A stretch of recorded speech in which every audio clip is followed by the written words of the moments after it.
A bit about the Wonderfill material. Some of the great things you can do with it besides just being a tongue filler. Let's talk a little bit about that first, just a second. One of the things that I saw, and you know, whenever you have a product in your laboratory, you're always looking for multiple usages because you don't want to have a one-trick pony.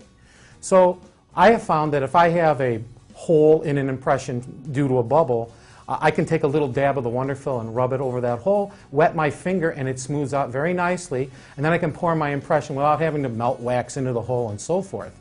We know about, of course, the tongue filling aspect, which is we literally just take the material, place it in the tongue area, smooth all the borders very nicely, and then we can pour our material, our stone right into that material. The non-staining aspect that I think is really important because, let's face it, if you use other products, they tend to stain the model and then we're trying to sand it off.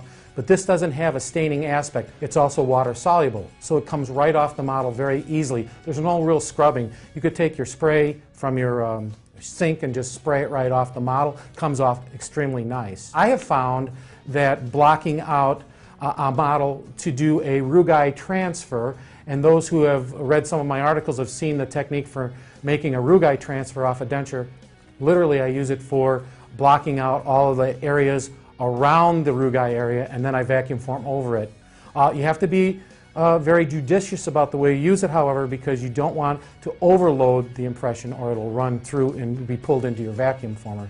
So it takes a little technique, but the fact of the matter is it's very easy to use, and it's inexpensive enough that you can experiment with it.